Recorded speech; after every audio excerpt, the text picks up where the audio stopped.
Vamos abrir as nossas Bíblias agora em Hebreus 10.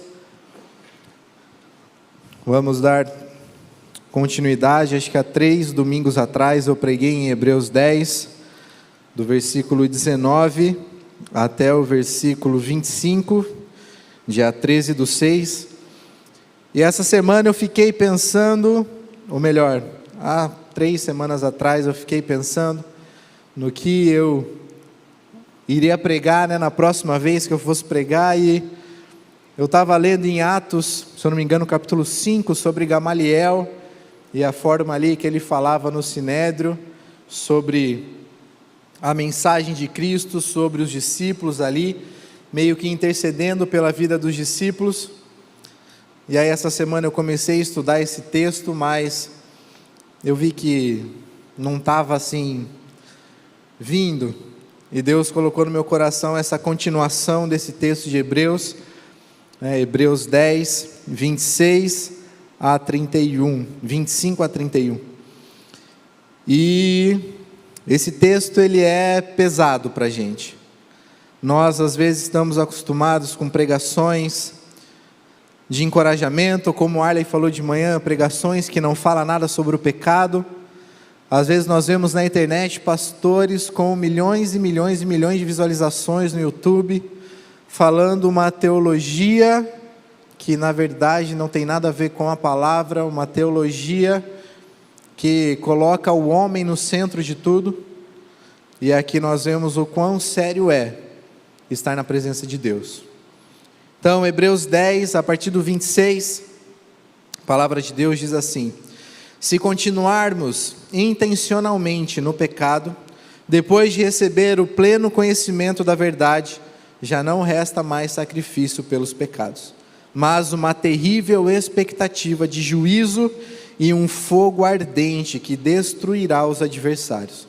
Quando alguém rejeita a lei de Moisés, morre sem misericórdia, pela palavra de 2 ou 3 testemunhas. Imaginai quanto maior castigo merecerá quem insultou o Filho de Deus e tratou como profano o sangue da aliança, pelo qual foi santificado, e afrontou o Espírito da graça? Pois conhecemos aquele que disse: minha é a vingança, eu retribuirei, e outra vez o Senhor julgará o seu povo. Coisa terrível é cair nas mãos do Deus vivo. Vamos orar? Deus, que possamos entender realmente a sua palavra, que possamos abrir os nossos corações agora, que o teu Espírito Santo possa trabalhar em nossos corações e que possamos realmente entender esse texto e sair daqui diferente de como nós entramos. Deus, usa a minha vida, usa a minha boca agora para falar à sua igreja. Não seja eu aqui falando, Pai, mas o teu Espírito Santo. Me usa, Pai, como instrumento nas tuas mãos. E em nome de Jesus que eu oro. Amém. Como eu falei há 3 semanas atrás, eu dei uma introdução em relação a Hebreus. Nós não sabemos o autor dessa carta. A data é em torno de 68 a 70 depois de Cristo. E o público-alvo são cristãos, na sua maioria judeus. E o que estava acontecendo ali? Esses judeus, eles estavam vendo que a perseguição estava aumentando, então eles queriam meio que continuar na prática do judaísmo, mas com o benefício da cruz de Cristo. Então eles teriam meio que a vida eterna em Cristo, a esperança, mas continuando a seguir a religião judaica, que negou a Cristo. Então, aqui o autor de Hebreus, ele vem com essa mensagem. A mensagem principal aqui em Hebreus é a superioridade de Cristo em sua pessoa, e a obra de Cristo fornece a nós cristãos vacilantes um forte incentivo em direção à maturidade e à perseverança na fé. A perseguição que eles estavam começando aqui estava começando a se intensificar. E nós vemos no capítulo 11, depois, ele falando sobre as pessoas que morreram por causa da fé, que entregaram as suas vidas por amor ao nome de Cristo. Nós vemos no desenvolvimento desta carta, essa carta é dividida em 3 partes. A primeira parte do capítulo 1 até o capítulo 7, o autor fala sobre a superioridade de Cristo em relação aos seres celestiais, em relação aos anjos. A sua mensagem, o seu ministério era maior do que o ministério dos anjos. A superioridade da liderança de Cristo em relação à liderança de Moisés e a superioridade do sacerdócio de Arão. O sacerdócio de Cristo valia em muito mais o sacerdócio de Arão, que foi o primeiro sumo sacerdote. E a segunda parte, ele entra no capítulo 8 até o capítulo 10, versículo 18, ele nos mostra a superioridade da obra de Cristo. A obra de Cristo é superior como mediador de uma aliança melhor, uma aliança que foi ali na cruz do Calvário. O sacerdócio de Jesus, ele é o sacerdote de um sistema sacrificial melhor, onde antes, ano após ano, sacrifícios após sacrifícios, em propiciação ao pecado, mas quando Cristo veio, ele foi o sacerdote que sacrificou e o próprio sacrifício, ele foi o cordeiro que se entregou para a nossa propiciação, onde o pecado que está em nós, a consequência do nosso pecado desde Adão, a nossa separação eterna de Deus caiu, a ira de Deus que era para cair sobre nós, caiu sobre Cristo na cruz. E nós, a partir disso, temos livre acesso a Deus. Então nós vimos há 3 semanas atrás, no versículo 19, que nós temos livre acesso à presença de Deus. Antes, o Santo dos Santos ali, onde estava a Arca da Aliança, onde a presença de Deus estava, era dividida por um pano de 12 centímetros aproximadamente, um véu grosso, onde ninguém poderia entrar, apenas o sumo sacerdote uma vez ao ano, e até se ele entrasse indignamente ali, ele morria na presença de Deus, porque ninguém pode estar na presença de Deus com o coração impuro. Mas quando Cristo morreu na cruz, este véu de 12 centímetros, se você já tentou rasgar uma toalha na mão e não conseguiu, imagina um pano grosso, você tentando rasgar do tamanho de uma lista telefônica, acho que hoje nem existe mais, né, lista telefônica, mas você tentando rasgar aquilo, e quando Cristo Jesus morreu e se entregou na cruz, o véu foi rasgado ao meio, e o acesso a Deus foi liberado. No versículo 20 nós vemos o novo e vivo caminho até Deus, que é Cristo Jesus. No versículo 21, ele sendo o nosso grande sumo sacerdote, ele diante de Deus, apresentando o seu próprio sacrifício em prol dos nossos pecados, onde Deus vê o nosso pecado, mas a sua ira não cai sobre nós, mas cai sobre Cristo Jesus. E aí ele vem falando da nossa responsabilidade, o aproximarmos de Deus, no versículo 22, aproximemo-nos com um coração sincero, com a plena certeza da fé e com um coração purificado da má consciência e tendo um corpo lavado com água limpa. E ele dá ao próximo, no versículo 23, sem vacilar, mantemos inabalável a confiança da nossa esperança, pois quem o fez é fiel, quem o fez essa promessa é fiel. No versículo 24 ele continua, pensemos em como nos estimular uns aos outros, então a responsabilidade nossa para com o nosso irmão, para com a igreja. E no versículo 25, não abandonemos a prática de nos reunirmos como igreja. E ele entra depois, no versículo 26, nessa exortação, nesse alerta que ele faz para esses cristãos.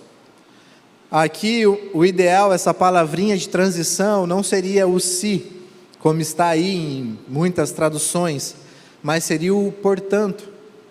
Que ele vem falando, não abandonemos a prática de nos reunir como é costume de alguns, mas, pelo contrário, animemo-nos uns aos outros, quanto mais vezes que o dia se aproxima. Portanto, se continuarmos intencionalmente no pecado, depois de receber o pleno conhecimento da verdade, já não resta mais sacrifício pelos nossos pecados.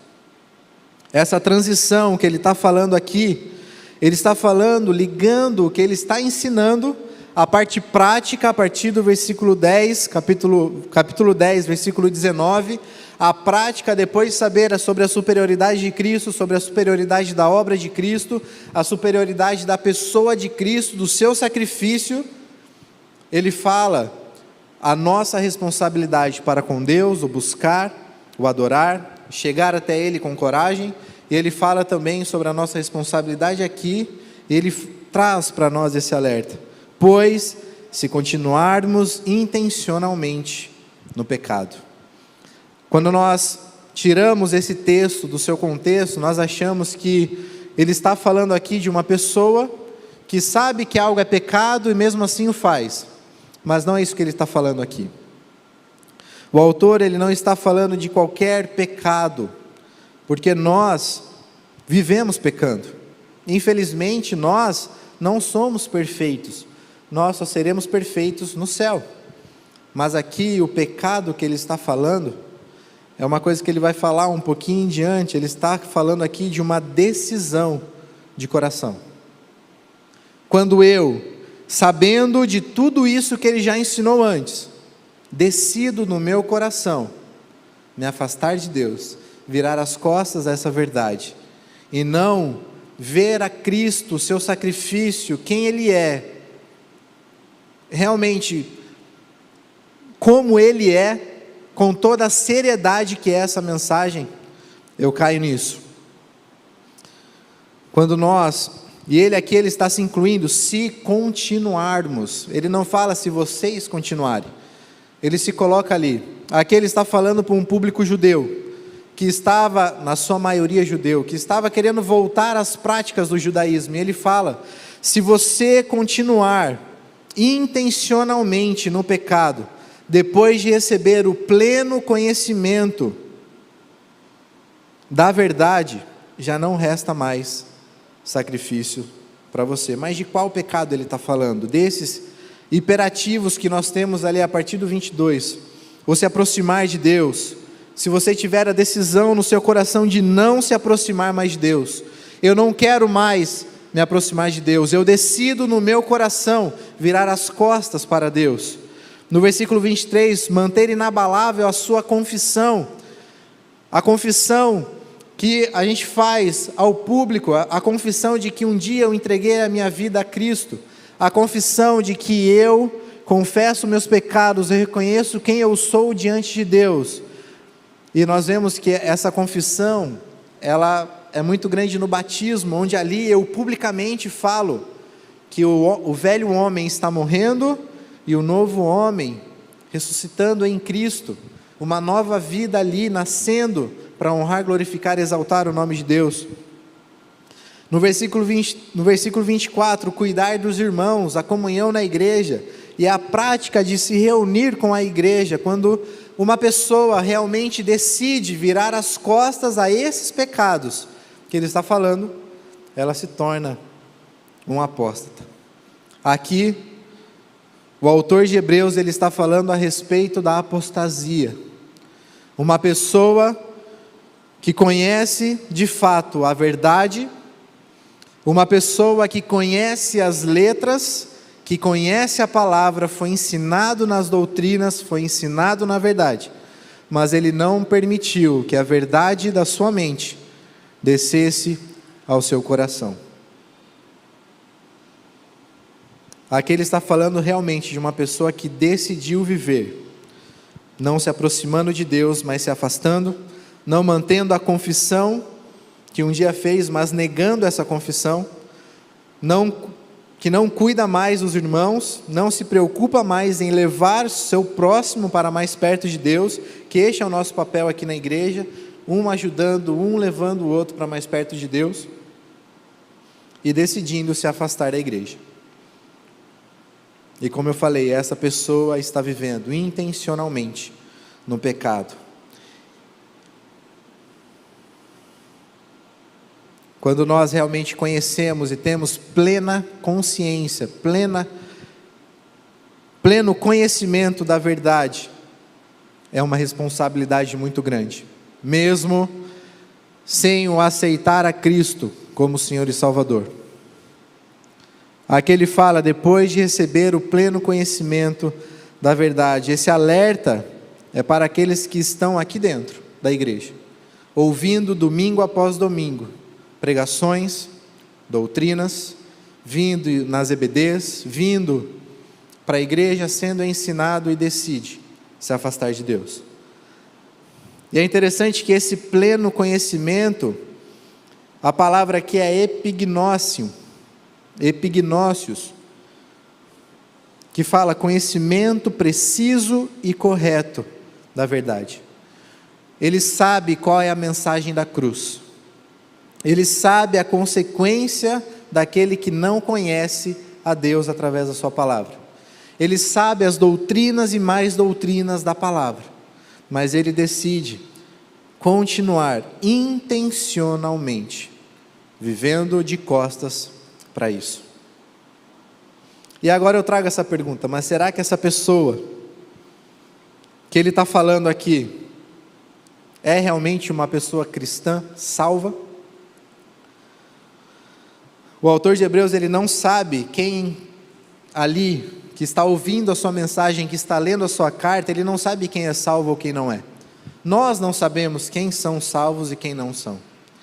Muitas pessoas aqui podem estar convencidos de que estar aqui na igreja é o melhor lugar, mas e daqui a um ano, daqui a 5, 10 anos, quem sabe? Às vezes por alguma decepção, às vezes por algum conflito no seu coração, por amar mais ao mundo do que a Cristo, decide se afastar. Aqui ele está alertando aqueles que estão na comunidade da igreja. Se alguém, tendo pleno conhecimento da verdade, decide virar as costas, esse sofrerá um juízo terrível. E isso não sou eu que estou falando, é esse texto. Eu fiquei tão relutante de trazer essa palavra aqui, realmente, porque aqui é uma palavra muito pesada, é uma palavra que deve trazer em nós um grande temor e tremor, e fazer com que nós nos avaliamos, olharmos para o nosso coração e pensarmos: será que eu realmente reconheço Jesus como meu Senhor e Salvador? Será que realmente eu entreguei a minha vida a Ele, não por medo do inferno, mas porque eu amo, porque eu creio naquilo que Ele fez por mim na cruz? Eu creio que Ele entregou a sua vida para que eu tivesse livre acesso ao Pai. Porque aqui o autor de Hebreus, ele até se inclui nisso. E quantas pessoas nós vemos, queridos, pastores que têm nomes, pastores de renomes, com livros e mais livros de teologia, pessoas de seminário, que decidem virar as costas para a verdade de Cristo. E eu trago essa pergunta novamente: será que essa pessoa que decide virar as costas para Deus, ela é salva ou não? Muitos evangélicos creem que sim. Uma linha da teologia crê que a pessoa pode ser salva e, quando decide fazer isso, perder a salvação. E outros, e eu me incluo nessa, creem que não há perda de salvação. Essas pessoas conheciam a verdade, mas apenas o conhecimento não salva. O que salva é o confessar a Cristo Jesus, invocar o nome de Deus, confessar os meus pecados e reconhecê-lo como único e suficiente Salvador. Deve haver a total entrega, o negar a mim mesmo. E tem alguns textos que eu me baseio nisso. Ali em 1 João 2,19, diz assim: eles saíram dentre nós, mas não eram dos nossos, pois se fossem dos nossos, teriam permanecido conosco. Mas todos eles saíram para que se manifestasse que não são dos nossos. A pessoa que não está aqui convencida de que deveria estar por um costume, mas que não reconheceu a Cristo como Senhor e Salvador, sabe das verdades, sabe completamente das doutrinas, conhece, sabe o que é pecado, sabe, entrega seu dízimo, está aqui na igreja, vive no convívio da igreja, mas a sua vida em relação a Deus, ele não tem, a pessoa não é salva, um dia Deus mostra para a gente quem são. Mateus 13, 20 e 21, a parábola do semeador que saiu para semear, e depois na explicação Jesus fala: e o que foi semeado no solo pedregoso, esse é o que ouve a palavra e a recebe imediatamente, com alegria. A pessoa recebeu a verdade com alegria, diz que aceitou. O pastor faz o apelo, vem aqui na frente, chora, confessa o seu pecado, mas a próxima semana não sabe nem onde é a igreja, não lembra de mais nada. Uma pessoa, e aqui ele fala, essa pessoa que teve a semente no coração pedregoso, quando vem a tribulação ou a perseguição por causa da palavra, logo tropeça. A planta seca, não há vida. Nós vemos que existe a fé verdadeira, a fé que traz em nós a perseverança, que independente das circunstâncias, independente da situação que nós estamos passando, a minha fé permanece firme.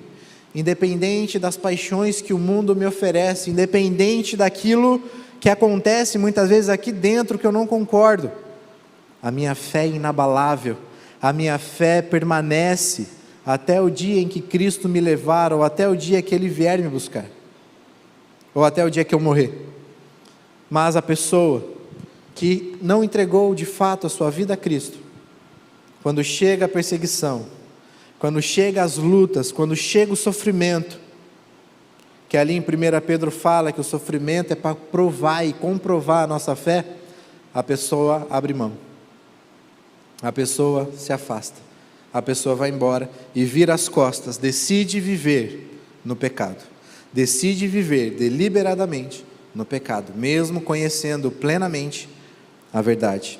João 12, 42 e 43 fala: contudo, muitas autoridades ali creram nele, na mensagem de Cristo, mas por causa dos fariseus, não o confessavam, para não serem expulsos da sinagoga, pois preferiam a glória dos homens à glória de Deus. Às vezes pessoas aqui dentro preferem a glória do mundo, que eu posso alcançar, do que a glória eterna, que um dia eu hei de alcançar eternamente. E então vem a consequência da apostasia, a consequência de eu intencionalmente viver no pecado, depois de receber esse pleno conhecimento, depois de ter o pleno conhecimento da palavra e da verdade. Vem no versículo 27, ou melhor, no final do versículo 26, já não resta mais sacrifício pelos pecados. É forte isso.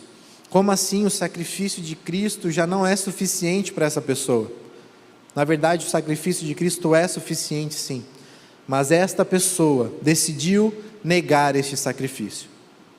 Imagina você no meio do oceano, se afogando, não tendo onde segurar, não tendo mais forças para se segurar, afundando, e chega um barco, joga para você uma boia, a única salvação que você tem, e você decide bater nessa boia para ela se afastar de você, porque você não quer uma boia laranja, porque você não concorda que a boia é laranja, e você decide se afundar.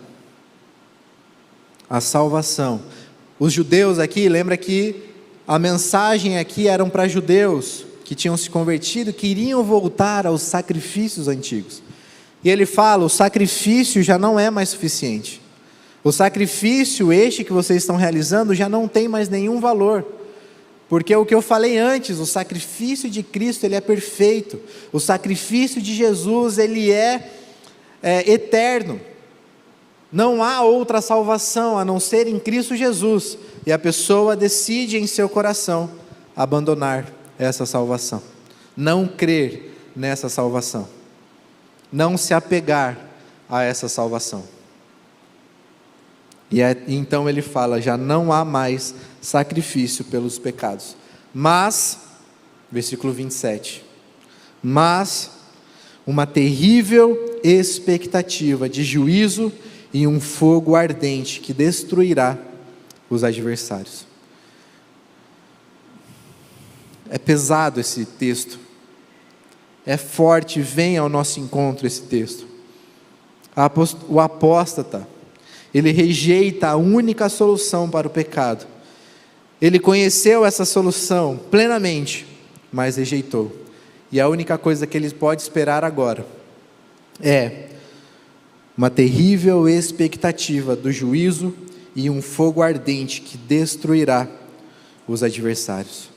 Esse fogo ardente, essa tradução pode ser também para um fogo consumidor, mas ali é um fogo que consome e que continua consumindo pela eternidade. Aqui ele está falando de algo escatológico, não de algo que vamos sofrer nesse mundo. Quando a pessoa decide virar as costas à verdade, mesmo conhecendo plenamente a palavra, decide viver no pecado, não buscando mais a Deus, não buscando mais a Cristo Jesus, a única coisa que lhe resta é essa terrível expectativa do juízo, um fogo ardente que destruirá os adversários. Às vezes eu tenho dificuldade, sempre tenho dificuldade com os nossos queridos pentecostais que pedem e pedem o fogo de Deus. Eu quero que o fogo caia, mas o fogo é para condenação. Eu acho que eles não sabem o que eles estão pedindo ali, porque o fogo, sempre quando Deus usa o fogo, é para condenação, para extermínio. Aqui ele está falando que o fogo virá como juízo de Deus para essas pessoas, não para aquele que ouviu a mensagem e rejeitou. Aquele não conhece plenamente a verdade. Não para aquele que simplesmente não conhece a palavra, mas para estes que estão dentro da igreja, mas que decidem virar as costas para Cristo. A única expectativa que ele tem é esta, uma terrível expectativa de juízo e um fogo ardente consumidor que consumirá pela eternidade esta pessoa. Mas por quê? Mas por que um juízo tão pesado assim? Por que algo tão pesado dessa forma? E ele fala no versículo 28. Quando alguém rejeita a lei de Moisés, morre sem misericórdia, pela palavra de 2 ou 3 testemunhas. E o versículo 29, imaginai quanto maior castigo merecerá quem insultou o Filho de Deus, e tratou como profano o sangue da aliança, pelo qual foi santificado, e afrontou o Espírito Santo da graça. Diante de Deus, ele não apenas rejeitou a verdade. A pessoa que conhece plenamente a palavra de Deus, diante de Deus, quando ele rejeita e decide virar as costas a Deus, a Cristo e seu sacrifício, ele não simplesmente virou as costas, mas ele fez o que está aqui no versículo 29.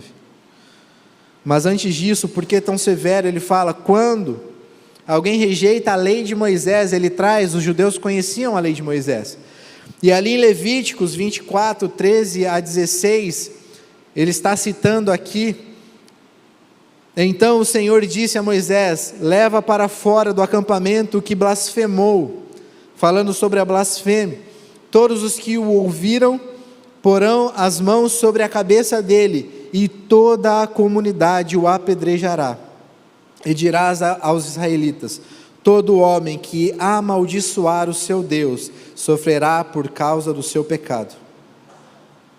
Aquele que blasfemar contra o nome do Senhor, certamente será morto. Toda a comunidade o apedrejará, tanto o estrangeiro como o natural que blasfemar contra o nome do Senhor será morto. Terrível essa morte. Uma pessoa que blasfemar contra o nome de Deus é condenado à morte, pela lei de Moisés. E também aquele que cair em idolatria. Deuteronômio 17, 2 a 6 diz, se em uma das cidades que o Senhor que o Senhor Deus te dá, for encontrado no meio de ti algum homem ou mulher que tenha feito o mal aos olhos do Senhor, teu Deus, quebrando sua aliança, que tenha ido e cultuado outros deuses, adorando a eles, ou ao sol, ou à lua, ou a qualquer astro do exército do céu, o que não ordenei, e isso te for denunciado, e ficares sabendo, então averiguarás bem, se for verdade que se fez essa abominação em Israel, levarás às portas da cidade o homem ou a mulher que tiver cometido essa maldade, e apedrejarás o homem ou a mulher até que morra. Quem tiver de morrer será morto pela palavra de 2 ou 3 testemunhas, mas não morrerá pela palavra de uma só testemunha. Terrível. Se uma pessoa blasfemar contra Deus, a morte por apedrejamento. Se uma pessoa deixar de adorar a Deus para adorar outros deuses, o sol, a lua, as estrelas ou o que for, idolatria, merece o apedrejamento. Ele está trazendo à memória aqui uma das terríveis execuções que tinham ao povo judeu. E ele traz à memória: imaginai quanto maior castigo merecerá. Esse castigo já é horrível, esse castigo de apedrejamento já é terrível. Quanto maior será o juízo sobre estas pessoas que decidem viver no pecado, conhecendo a verdade e virando as costas para Cristo. E por que isso? Porque é maior ainda do que a blasfêmia e do que a idolatria. Porque quando essa pessoa realmente vira as costas para Deus, conhecendo plenamente a verdade, como eu falei, ele não está simplesmente virando as costas para Deus. Olha o que ele está fazendo, versículo 29. Imaginai quanto maior castigo merecerá quem insultou o Filho de Deus e tratou como profano o sangue da aliança pela qual foi santificado e afrontou o Espírito da graça. Aqui ele está falando quem insultou o Filho de Deus, quem insultou aquele enviado por Deus para se sacrificar por nós. E esse insultar não é uma palavrinha tão boa aqui para tradução, porque literalmente aqui fala pisar, esmagar com os pés, pisotear. Então a mensagem aqui, ainda mais merecedor da ira de Deus é este que pisar Cristo Jesus, que sapatear em cima de Cristo Jesus, que pisar no sacrifício de Cristo Jesus. Já imaginou isso? Uma pessoa que pisoteia, que pisa a Cristo Jesus e o seu sacrifício? Que terrível! Uma pessoa que fará isso. E essa pessoa que vira as costas para Deus, conhecendo plenamente a verdade, faz isso. Quando decide virar as costas para Deus, ele sapateia, ele pisoteia Cristo Jesus e o seu sacrifício, como se não valesse nada, porque para ele realmente não vale. Tratou como profano o sangue de Cristo Jesus derramado na cruz, que traz a nós esta aliança que nós temos com Deus em Cristo. Aqui ele fala koinon, a palavra aqui, que pode ser traduzido como comum. O sangue do Deus Altíssimo derramado na cruz se torna comum a essas pessoas. Mas para os judeus, as pessoas que estão ouvindo essa mensagem, essa palavra significa profano, impuro, imundo. Então para eles, para essas pessoas que decidem, conhecendo plenamente a palavra, conhecendo plenamente a verdade, e decidem virar as costas, eles estão pisando em Cristo, enviado por Deus. Eles estão dizendo que o sangue de Cristo é imundo, é profano. E eles afrontam, eles insultam o Espírito Santo, que convence o homem do pecado. Isso é terrível, queridos. Isso é terrível. É terrível. E no versículo 30 ele fala: pois conhecemos aquele que disse, minha é a vingança. Deus, ele não deixará impune essa decisão e essa atitude, porque dele é a vingança. Ele virá como um fogo consumidor e consumirá essas pessoas que, conhecendo plenamente a verdade, decidem virar as costas para Deus. Terrível é cair nas mãos desse Deus grandioso, desse Deus altíssimo.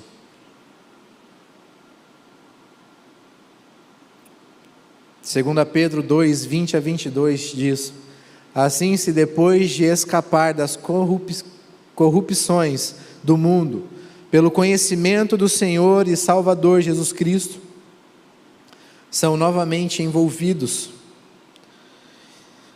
e vencidos por elas, o seu último estado tornou-se pior que o primeiro, porque lhes teria sido melhor não haver conhecido o caminho da justiça, do que, depois de conhecê-lo, darem as costas ao santo mandamento que lhes havia sido dado.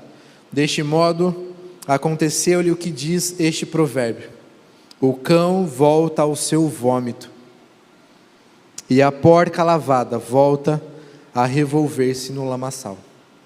Esta é a condição deste que conhece a verdade, conhece profundamente, plenamente a verdade, e decide em seu coração virar as costas para Deus. Ele será vítima, ou melhor, o juízo cairá sobre ele, o fogo consumidor cairá sobre ele, e ele será alvo da ira e da vingança do próprio Deus. E o próprio Deus, que fala em Apocalipse, colocará essas pessoas embaixo dos estrados dos seus pés, porque essas pessoas, com esta atitude, estão pisando em Cristo e no seu sacrifício, estão desmerecendo completamente o seu sacrifício na cruz, profanando, insultando o seu sangue, e estão insultando diretamente o Espírito Santo na graça de Deus. Quão pesado é esta mensagem! Nós não imaginamos o quão terrível será o destino destes que decidem, conhecendo a verdade, decidem virar as costas para Deus. Queridos, aqui é um encorajamento, e que encorajamento o autor de Hebreus está fazendo. Um encorajamento através do medo, um encorajamento através de um chacoalhão que Deus às vezes tem que dar em nós, para que nós pudéssemos acordar. Acorda! Não brinque com a verdade de Cristo, não brinque com esse Deus santo, justo, poderoso, Criador dos céus e da terra, que tem tudo na palma de suas mãos. Não brinque com Ele, não brinque com a sua verdade. Melhor seria que você nunca tivesse conhecido essas verdades, porque você será, decidindo virar as costas a isso, decidindo realmente abandonar tudo isso, você será alvo de uma terrível expectativa de juízo em um fogo ardente, um fogo consumidor que destruirá os adversários, porque esta pessoa, ela não é filha, ela é um adversário, ela é um inimigo de Deus. Conhecendo plenamente a verdade, ela é um inimigo de Deus, que profana Cristo Jesus, que profana o sacrifício de Cristo Jesus. Que terrível será o destino dessa pessoa, que terrível será. Queridos, Deus, Ele não brinca. De Deus nós não podemos zombar. Avalie o seu coração. Clame a Deus que tenha misericórdia da sua vida. Invoque o nome dEle. Se você ainda tem alguma dúvida, se você quer estar aqui na igreja ou não, poxa, o mundo oferece muito mais coisas, eu não aguento mais aqui. Queridos, repense. Porque você, conhecendo a verdade, conhecendo plenamente a verdade, seria melhor que você nunca tivesse conhecido. Como fala 2 Pedro: não seja esse cachorro que voltou ao seu próprio vômito, ou esta porca lavada que voltou ao lamaçal. voltou à podridão, voltou à impureza. Que terrível é isso. Muito pior do que o apedrejamento. Muito pior do que essa condenação à morte que os judeus faziam lá no Antigo Testamento. Muito pior é cair nas mãos desse Deus grandioso, poderoso e majestoso. Nosso Deus, Ele é amor, Ele é assim. E Deus, Ele age em amor para nós, fazendo com que nós abríssemos os nossos olhos e realmente confessar a Cristo Jesus como único e suficiente Salvador. Não perca tempo. Não perca tempo. Não brinque com Deus. Não brinque com as verdades dessa palavra. Porque o que resta para você que realmente virou as costas para Deus é a condenação eterna neste fogo consumidor, alvo da ira e da vingança do Deus Altíssimo. Porque você está profanando, pisando em Cristo, profanando o seu sangue, o sangue do Cordeiro justo e perfeito. Você está dizendo que é imundo, e você está insultando o Espírito Santo. Pois conhecemos aquele que disse: minha é a vingança, eu retribuirei. E outra vez o Senhor julgará o seu povo. Coisa terrível é cair nas mãos deste Deus Altíssimo. Avalie o seu coração. Se você um dia pensar em apostatar da fé e viver desta forma, virando as costas para a verdade do Evangelho, repense. Não queira ser alvo desse grande Deus, desse terrível Deus, que virá como um soldado se vingando. Ele vingará o que você está fazendo com Cristo. Terrível coisa é cair nas mãos do Deus vivo. Deus, que o Senhor tenha misericórdia de nós, Pai. Clamamos a Ti, Pai, para que nós não sejamos alvo da Tua ira. Deus, a Tua palavra diz que quem invocar o Teu Filho Jesus, que quem reconhecer o Filho como único e suficiente Salvador, abrir mão dos prazeres que este mundo oferece, que o Senhor vem e nos perdoa, nos purifica e nos acolhe como filho. Mas Deus, não nos permita, conhecendo plenamente a verdade, virar as costas ao Senhor. Não nos permita, Pai. Tenha misericórdia de nós. Tenha misericórdia de tantos que nós conhecemos, que estão exatamente deste jeito, virando as costas ao Senhor, profanando, pisando no Teu Filho, insultando o sangue puro que foi derramado por nós, do inocente, do Cordeiro perfeito, que se sacrificou por nós, o Teu Filho Jesus, e insultando diretamente o Teu Espírito Santo. Deus, não permita que essas pessoas continuem assim. Toque, Pai, na vida dessas pessoas. Traga-as à luz.